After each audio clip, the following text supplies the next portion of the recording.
네, 오늘부터 시작한 박대박 토론 코너입니다. 박대박을 이끌어갈 두 정치평론가 소개해 올리겠습니다. 안녕하십니까? 안녕하십니까? 어서 오십시오.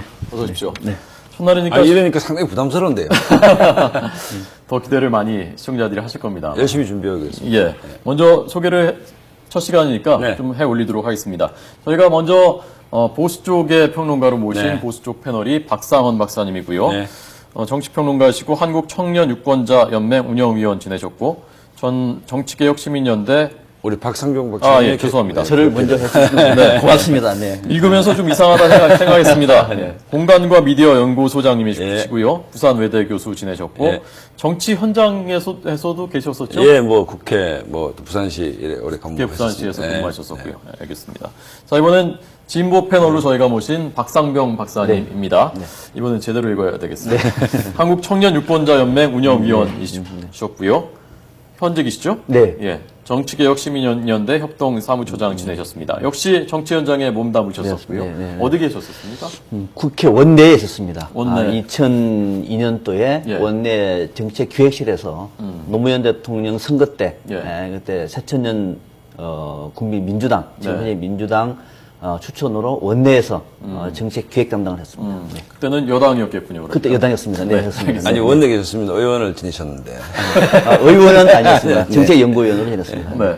물론 박 평론가님도 박 박사님도 원내 네네, 의원에 그렇죠. 계셨었던 네. 거고요. 오늘 저희 주제는 서울시장 선거 얘기를 하려고 합니다. 왜냐하면 최근에 일부 여론조사 결과들이 나왔는데 거기서 정몽준 의원을 후보로 내면 새누리당이 내면 투표율이 55% 이하면 박원순 시장을 누를 수 있다라는 일부 여론조사 결과가 나왔습니다. 물론 기관들마다 결과가 조금씩 다릅니다. 그래서 새누리당이 좀 부쩍 활기를 띠고 있다라는 소식이 어제 오늘 들려오고 있습니다. 자, 우선 그 여론조사 결과에 대해서는 어떻게 보셨습니까? 일단은 뭐 개인적으로 홍문종 총장과도 가깝지만 네. 새누리당은 일단 내년 6월 지방선거는 2010년 야당이 유일하게 이긴 선거 아닙니까? 이렇게 야당이 수성을 하고 새누리당이 공세적 입장에 설 수밖에 없는 구도입니다. 새누리당이 이제 뺏기고 야당은 지켜야 되는 선거고 사실 야권 입장에서 유일하게 이제 2010년 이긴 거고 지방 권력을 상당 부분 장악하고 있으니까 이제 그 중에 제일 깝깝한 대목이 서울시장이죠. 어떻게 시뮬레이션 해봐도 이게 뭔가 좀 승부가 잘 안 되니까 이제 김황식 뭐 전 총리 뭐 그다음에 심지어 안대희 전 대법관 여러 가지 카드인데 지금부터 서서히 이제 군불대기 분위기 잡기에 들어갔다. 네. 왜냐하면 평범한 시민들한테 6개월이라는 시간은 짧죠. 하지만 정치 일정상 6개월은 대단히 긴 시간입니다. 그 사이에 무슨 일이 일어날지도 모르고 그 초롱성 같은 박원순의 성곽이 일부분 허물어질 수도 있는 것이고 그래서 이제 그 홍문종 총장이 우리가 어떤 조사에 의하면 이길 수 있다라고 하는 얘기는 객관적으로 이긴다 진다보다 이제 본격적으로 그 허리끈을 졸라매고 한번 박원순 성을 한번 공략해 보겠다. 이제 그 신호탄으로 좀 봐야 되지 않느냐. 분위기도 좀 띄워보겠다. 분위기 좀 띄우고 이제 장을 세워야죠. 장을 좀 세워야 장사가 되는 거니까. 근데 한편으로는 뭐 홍문종 총장이나 새누리당이 부담이 좀 상대적으로 덜한 것이 뭐냐면 물론 다른 지역을 이기더라도 이 서울시장 선거는 활용점정 아닙니까? 서울에서 이기면 단 몇 개 이긴 것보다 더 값어치가 있으니까 그럼에도 불구하고 대부분 여론이 이기 힘든 거 아니냐니까 오히려 부담 없이 한번 이 싸움터에 나설 수 있지 않느냐. 네. 어쨌든 분위기 띄우기 일환이다. 이제 시작한다. 뭐 이런 예. 신호로 봐야 될 것 같습니다. 네. 지금 제 뒤에 이 화면 보면요. 즉, 박원순 시장에 이렇게 대항하는 그 작게 이제 나왔습니다. 근데 이분이. 이 뒤 화면을 보니까요. 네. 새누리당 쪽에 후보들 가운데 정몽준 의원이 제일 위에 있는데요. 네, 정몽준 의원이 제일 위에 있습니다. 야권 입장에서 보면 제일 위협적인 후보다라고 생각하십니까? 저는요, 예. 지금 YTN 말고 네. 다른 방송 인터뷰할 때 맨 처음에 지금 여권에서 예. 서울시장 후보로 나왔을 때 누가 제일 유력할 것 같으냐 얘기할 때 아마 제가 조사를 안 해봤습니다만 제가 제일 먼저 정몽준 의원이 나오면은 박원순 시장이 제일 두려워할 것이다 라고 말한 적이 있습니다.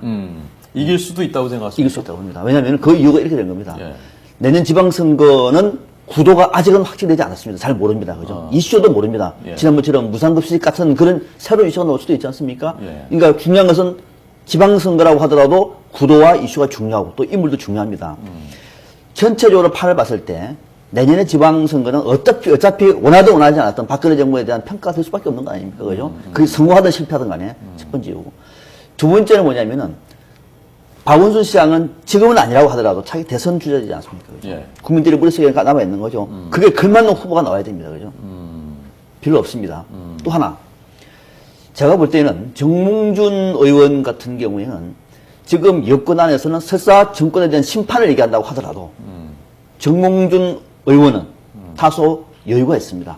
박근혜 직계 친박은 아니지 않습니까? 다소 여유가 있는 거죠. 새로운 비전을 만들어낼 경우에는 박원순 시장과는 상당히 경쟁할 수 있는 내공을 가지고 있는 것이다. 물론 단점도 있습니다만은 예, 단점은 어떤 거죠? 단점은 이제 뭐 재벌 출신이라고 하는 거나 네. 당내의 비주류라고 하는 점에서 과연 누가 밀어주겠느냐, 뭐 청와대에서 밀어주겠어 등등 얘기는 있습니다만은 다른 후보보다는 저는 개인적으로 뭐 얘기한 거 혹시나 오해하지 마시기 바랍니다. 예, 오해 안 합니다. 정몽준 의원이 만약에 나설 경우에 박원순 시장은 제일 신경 쓸 것이다. 저는 생각이 좀 다른 게 이제 정몽준 의원이 나오던 뭐 여권 내의 카드가 누구냐보다 박원순 시장이 이제 제대로 된 선거를 처음 치를 것이다. 지난번에는 구름에서 내려오셨잖아요. 안철수 구름위에서 이제 왕림을 하셨는데 거의 뭐 그다음에 거대 아젠다가 있었습니다. 예. 무상급식이라는. 오세훈 시장이 좀 무리하게 승부수를 던진 측면이 강했죠, 사실은. 예. 뭐 그런 면에서 이제 큰 이슈를 가지고 구름위에서 안철수의 구름을 타고 왕림을 하셔서 그다음에 시민사회 운동가로서 이미지가 있었고 예. 이미지와 이슈 구도가 모두 박원순 시장에 유리했습니다. 이제는 이제 절반 이제 그 보궐선거니까 그 성적을 갖고 이제 임하는 것인데 문제는 뭐냐면 정권 심판론 박상민 박사님 말씀하셨는데 이번 화성갑을 참고를 해보면 예. 지금 이제 재밌는 게 민주당은 지금 뭐 양턱 계속 정권 심판 문제, 정권의 어떤 그 정당성 문제를 끊임없이 얘기하고 있습니다, 지금. 굉장히 정치 공세를 강하게 취하고 있는데, 이 두, 안희정 지사와 박원순 시장이 최근에 묘한 발언을 했습니다. 예. 박원순 시장이 무슨 얘기를 했는가 하면 국가보안법 문제를 시민운동가 시절과 시장의 시절에 내 생각이 달라졌다라고 얘기했습니다. 예. 스텝을 오른쪽으로 옮기고 있습니다. 안희정 지사는 한 번 더 나가서 이성만과 박정희 07 과삼 이 현대사를 인정해야 된다고 얘기하고 있습니다. 당은 반박근혜 투쟁에 총력을 다하고 있는데 이 두 사람은 스텝을 오른쪽으로 옮기고 있습니다. 그 얘기는 뭔가 하면 당이 생각하고 있는 6월 지방선거의 구도와 두 사람이 생각하는 구도의 미묘한 차이가 여기서 보인다는 얘기입니다. 쉽게 말해서 화성갑에서 서청원 후보가 이길 거라고 예상했지만 30몇 프로가 났잖아요. 33%가. 예. 이 정도의 격차는 뭐냐면 서청원 대표는 지역 발전을 얘기했고 민주당은 정권 심판을 얘기했습니다. 그 아젠다가 지방선거에 먹힐 것인가에 대해서 두 현 지사와 시장이 우려감을 갖고 있다는 것이죠. 다시 말하면 의제 설정에서 당과 후보 간의 미묘한 간극 차이가 있다. 그렇다고 본다면 무상급식 같이 대단히 인화성 있는 의제가 없다면 박원순 시장도 결코 장담할 수 없는 승부라는 위기의식을 본능적으로 느끼는 게 아닌가, 안희정 지사나. 예. 그런 측면에서 구도와 의제의 문제인데 의제의 문제에서 법리학과는 좀 정리정돈을 못하고 있다는 느낌을 제가 갖고 있습니다. 중요한 얘기입니다. 지금 우리가 내년 6월은 정치 시계로 보면은 상당히 긴 시간입니다. 누구도 예상 못합니다. 다만 예상할 때는 지금의 구도, 지금의 판세를 가지고 내년 지방선거의 특징을 놓고 각 인물을 놓고 난 다음에 종합적으로 분석을 해봐야 나올 텐데 이제 지금 박원순 시장 같은 경우에는 언제나 좀 아까 말씀드린 한계가 뭐냐면은 정몽준 의원 같은 경우에는 이제 재벌 출신이라고 하는 우리의 그 권력과 자본은 공유되지 않는다라고 하는 불문율 비슷한 또는 철칙 비슷한 공감대가 있지 않습니까? 그거를 이제 깰 수 있을 것이라는 문제는 있습니다만 그런 거 비슷하게 박원순 시장 쪽에서는 안철수 의원이 있는 거예요. 안철수 의원은 서울시장 후보 반드시 낼 겁니다. 중간에 사퇴를 하든 말든 간에 네. 낼 겁니다. 이거 네. 어떻게 정리할 것인가의 문제가 남아있는 거죠. 만약에 끝까지 안철수 후보 쪽에서 서울시장 후보가 저는 끝까지 할 건데요 말하면 할 수 없는 겁니다. 가는 거예요. 그러면은 박원순 시장은 이길 수가 없는 거죠. 예. 자, 이 구도 또 설사 단일화를 한다고 하더라도 매끄럽게 아름다운 단일화가 될까요? 아무튼 이런 변수가 남아있는 겁니다. 그래서 박원순 시장도 안심할 수가 없는 거죠, 사실은. 또 내년 6월에 정권 심판은 제가 말씀드렸습니다만 박근혜 정부 지지율이 팍 올라갈 경우에는 정권 심판은 안 되는 거죠. 국민들이 심판을 하고 싶어도 오히려 민주당을 심판할 수도 있는 거예요. 그러니까 지금 상황에서는 변수이긴 합니다만은 그러나 우리가 평균적으로 볼 때 내년에 여당에서 또는 야당에서 갖고 있는 전략적인 포인트를 서로가 교체를 해보면은 그 구도 속에서 가장 자유로운 사람이 정몽준 의원인데 예. 다만 이제 혹시나 저희 오늘 한 방송을 듣고 정몽준 의원이 그래? 출마한다 하고 난 다음에 잃어버릴 것이 뭐냐면은 만약에 떨어지면은 예. 대선 주장 벌어서 아예 탈락을 하고 국회의원직도 내놔야 되고 그런 큰 상처가 있겠습니다만 그러나 대선주를 꿈꾼 나오면은 그 정도의 어떤 모멘텀을 만들어야 되지 않습니까? 그 정도 모험은 해야. 그렇습니다. 정치적으로 그런 측면에서 모험을 해야. 보면은 가장 유력할 것이고 오히려 그런 모험이 예. 정몽준 의원한테는 에너지가 될 수가 있어요. 아니, 새누리당에서는 뭐 정몽준 카드는 뭔 카드는 만지작거릴 겁니다. 그럼 새누리당과 민주당이 다른 게 뭔가 하면 정치 발전을 위해서 새누리당이 기여했다라고 생각하는 것이 여의도 연구소의 존재입니다. 이걸 잘 봐야 되는 것이 우리가 정당이 국고 지원을 할 때 그걸 무작정 주는 게 아니고 항목들이 있는데 예. 정치 발전을 위해서 이제 연구소 지원 자금을 주는데 제가 알기에는 민주당보다 새누리당이 덜 유용을 하고 꾸준하게 투자를 했기 때문에 여인이 갖고 있는 그러니까 이 기본적으로 선거에 대한 노하우가 상당하다라고 봐지고 그런 측면에서 뭐 정몽준 의원 누구든 어떤 이제 그 대항마를 찾는데 예. 다만 이제 한 가지 말씀드리고 싶은 것은 이제 박원순 시장, 그러니까 새누리당 입장에서는 아름다운 단일화를 전제로 구도를 짜는 것이지 그렇겠죠. 구도가 뭐 각자 나왔다라는 것은 새누리당으로서는 정말 땡큐인데 그 구도를 기대할 수는 없는 것이고 아름다운 단일화로 박원순 시장이 후보가 됐을 때를 상정해서 여러 가지 시뮬레이션을 해볼 텐데 아까 그 경기지사는 대권 후보로서의 무덤 아닙니까? 경기지사 출신 중에 대권에 간 사람이 한 명도 없습니다. 아, 그러네요. 서울시장은 무덤이 아니고 이게 이제 KTX를 타는 것이죠. 네. 뭐 한 번밖에 없었죠. 근데. 뭐 한 번이 어딥니까 지금 대통령이 몇 분 안 계셨기 때문에 근데 MB죠. 근데 MB가 그 KTX 그러니까 광화문에서 그 뒤에 청와대까지 가는 KTX 탔던 이유는 뭡니까? 청계천 물론 찬반이 있습니다만 그 버스 문제. 그러니까 인구가 집약적으로 사는 서울시에서 하나의 상징적 성취가 있었을 때 그야말로 청와대에 간 직행버스를 타는데 박원순 시장이 과연 그동안 시민운동가의 이미지에서 벗어나서 행정가로서의 업적이 있느냐 이 문제를 새누리당이 공격하는 것입니다. 그렇겠죠. 그러니까 예를 들어 이미지 말고 그다음에 사무실 옆에 많은 댓글이 붙어 있는 아름다운 종이 말고 구체적으로 행정가로서 성취가 뭐냐 이렇게 대답할 것입니다. 많은 인터뷰에서 박원순 시장 인터뷰를 찾아보니까 내가 이제 짧았다. 한 번 더 기회를 준다면 하겠다라는 뉘앙스의 말씀을 하시는데 네. 결국은 다음 선거 이슈가 정권 심판은 저는 아닐 것 같고 예. 박원순 시장도 그건 아닌 것 같아 했을 때 당신이 시장 재임 기간 동안에 무엇을 했습니까? 라는 질문을 새누리당이 일단 공격한 입장이니까 예, 집요하게 예. 할 것이고 예. 여기에 답을 잘 해야 될 것이다. 예.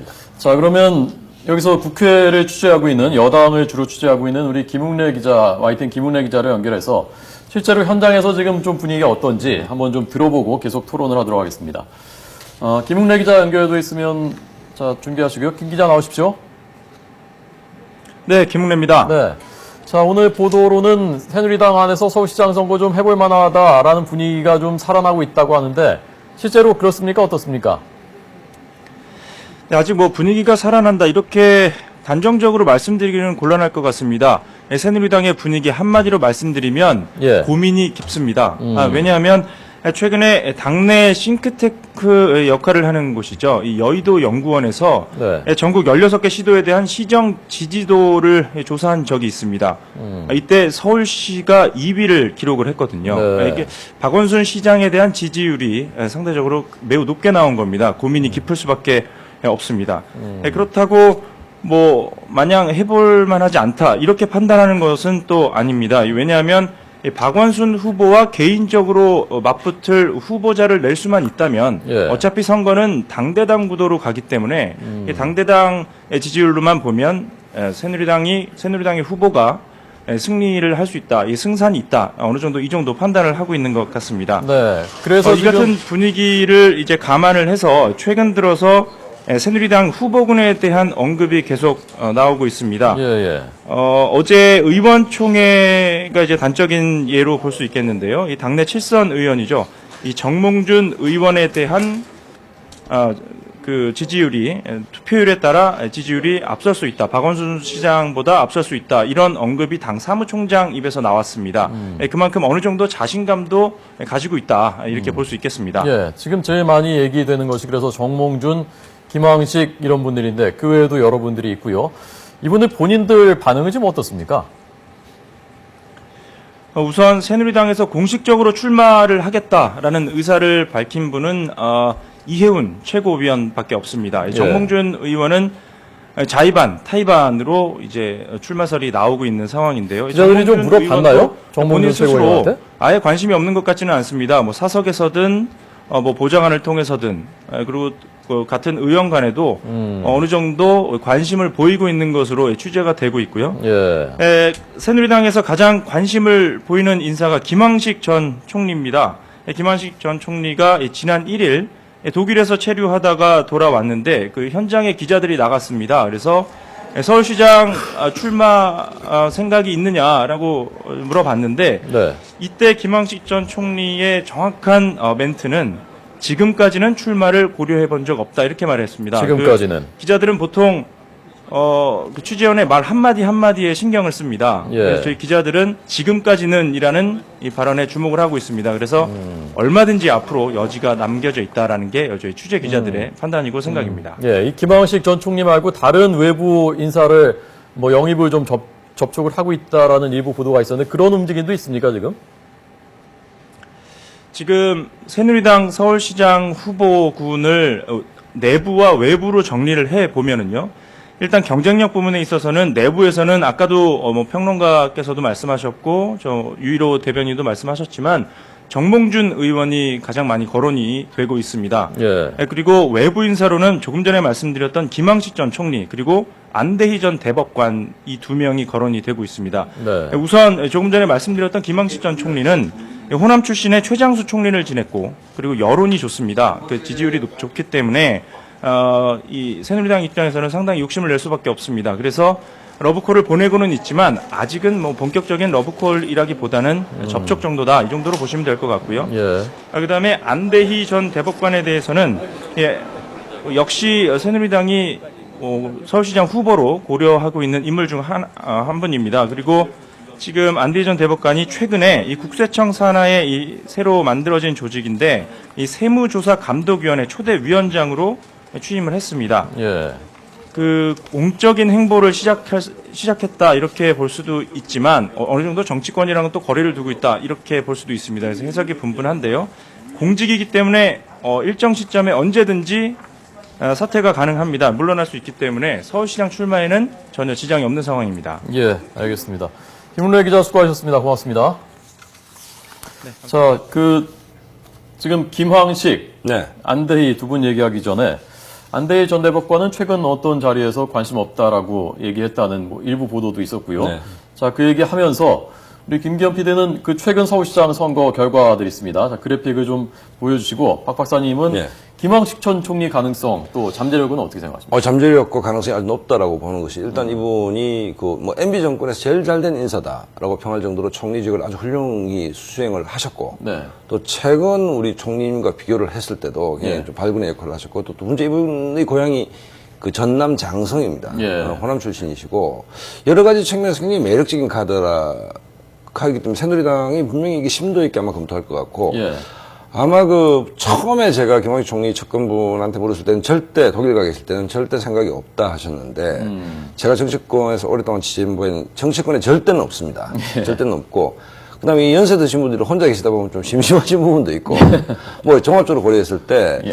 본인의 의사가 뭐 확실히 100% 나는 정치를 하지 않겠다. 이 정치는 또 아니지 않습니까? 서울시장이라고 해서 행정의 연장이기 때문에, 그렇다고 본다면 본인의 의지가 전혀 없다라고 단언할 수도 없고, 새누리당 입장에서도 뭐 분명히 어떤 유력한 카드고 하시든 안 하든 간에 또 이런 분들이 회자된다는 것이 흥행을 위해서 도움이 되기 때문에 후보가 결정되기 전까지는 김황식 총리 카드는 끊임없이 어떤 당내에서 제기되지 않겠나 이렇게 봐집니다. 박 박사님은 어떻게 보십니까? 그럴 수 있다고 봅니다. 김황식 전 총리 같은 경우에는 박원순 시장 쪽에서 보면은 좀 신경이 쓰이는 대목은 있죠. 왜냐면 총리 출신이고 또 품평에서 상당히 좋지 않습니까? 예.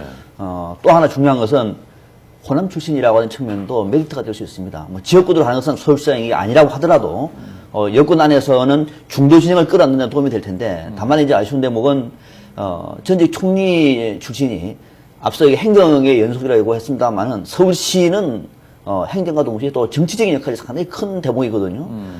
또 연세가 있으신 상황에서 과연 박원순 시장과 대비를 했을 때 아주 탁월한 또는 독보적인 어떤 그런 것들을 끌어낼 수가 있겠느냐라고 하는 대목이 저는 좀 부족해 보이고 이 대목이 어쩌면은 중간에 있는 층을 견인하는 데는 다소 좀 장애가 되지 않겠느냐. 그러나 뭐 다른 후보들에 비해서 정몽준 의원만 빼면은 다른 후보들에 비해서만큼은 좀 매력적인 카드가 될 수는 있겠다 싶습니다. 박원순, 김황식 붙으면 어떻게 될 것 같습니까? 그건 알 수가 없죠. 여기서 뭐 평론가가 알 수가 없습니다 하고 말씀드리는 것이 예, 정답인 것 같고요. 네. 그러나 상대적으로 보면은 박원순 서울시장 입장에서는 정몽준 의원보다는 김황식 총리가 그래도 좀 더 대응하기가 좀 용이하다, 예. 쉽다 볼 수가 있는 거죠. 예. 네. 오세훈, 뭐 나경원, 홍정욱, 원희룡 등등 거론됐었던 인물들 있지 않습니까? 네. 새누리당에. 네. 그분들은 오세훈 시장은 아예 안 나오겠다고 분명히 한 것 네. 같은데요. 그분들의 생각은 뭘까요? 오세훈 시장은 TV 스타로 등장해서 오세훈법을 만들었고, 불출마 선언을 했고, 서울시장으로 화려하게 복귀를 했고, 그런데 이제 지금까지는 이른바 안철수 현상을 만들게 한 어떤 주범으로 낙인 찍혀 있기 때문에 아직은 등장을 할 때가 아니다라고 봐지는 것이고, 원희룡 의원이나 그다음에 나경원 의원도 아직은 뭐 그런 정도로 생각하는 것 같아요. 예. 그다음에 성산도 없고, 물론 정치인이 성산했으면 나오겠지만 성산도 불투명한 데다가 과연 이 시점이 다시 복귀해야 될 시점이냐. 분명한 것은 내년 지방선거 서울이 재밌다는 게 뭔가 하면 예. 어쨌든 이게 야권은 중간평가로 보지만 박근혜 정부 초기에 일어나는 선거입니다, 이게. 네, 1년 6개월 만에 하는 선거인데, 어쨌든 스피커의 볼륨에서 봤을 때 박근혜의 스피커가 가장 큰 것이죠. 그리고 박근혜 인스티브에 치러진 선거이기 때문에 박원순 시장이 절대 낙관할 수만은 없는 선거다. 박사님, 제가 참 아까 박 박사님 말씀하신 거 깜빡 잊어버렸는데, 안철수 신당이 만약에 후보를 낸다면, 그때 구도는 어떻게 될 것인지 박사님 좀. 1대1 구도면 저는 하나만 하다. 그건 새누리당이 1대1 구도요? 1대2 구도. 1대2. 네, 예. 민주당과 뭐 안철수 신당이 각자 후보를 내면. 안철수 신당이 어떻게 할까요, 그러면? 저는 뭐 어떤 형태로든 단일화를 한다. 새누리당 입장에서는 아름다운 단일화를 한다는 전제하에서 선거 전략을 짜야 될 것인데, 아름답기는 좀 힘들 것이다. 왜냐하면, 그러니까 겉으로 봤을 때, 국민들이 봤을 때는 문재인 안철수 단일화가 왜 아름답게 안 끝났냐가 이해가 안 되지만, 정치공학적으로 현장 찐흙탕 속에 들어가면 그건 아름다울 수는 거의 없는 겁니다. 그렇다라고 본다면, 아름답지는 않겠으나, 감동적이지는 않겠으나, 단일화야말로 뭐 절체절명의 범야권의 요구이기 때문에, 예. 단일화를 하지 않고 선거를 치른다는 건 상상할 수 없다. 네. 마지막 30초 남았는데 박사님. 송호창 의원이 지난번에 안철수 신당 후보로 박원순 시장이 나오는 것도 가능하다라고 이 자리에 나와서 얘기를 했었거든요. 그 가능성 뭐 어떻게 되는지 모르겠습니다. 어떻게 볼지. 그 가능성 없습니다. 없습니까? 네, 그렇게 하는 경우에는 본인뿐만 아니라 안철수 신당도 붕괴돼 버리죠. 그냥 희망사항을 얘기했을 것이고, 예. 방금 박 박사 말씀하신 것처럼 단일화 또는 후보 연대를 할 겁니다. 네. 해서 왜 그러냐면 내년 지방선거가 있고 난 다음에 총선 대선이 있지 않습니까? 야당 앞에는 엄청 중대한 정치 일정이 있는데 각자 찢어져서 각계 전투하는, 각계 약진하는 이런 방식으로는 가지가 않겠죠. 예. 뭐 어떤 방식이든지 후보적인 차원에서는 단일화 가능성이 상당히 높다 이렇게 봅니다. 알겠습니다. 오늘 박대박 첫 순서였습니다. 정치평론가 박상원 박사, 박상병 박사 두 분의 견해 드렸습니다. 잘 들었습니다. 네. 고맙습니다.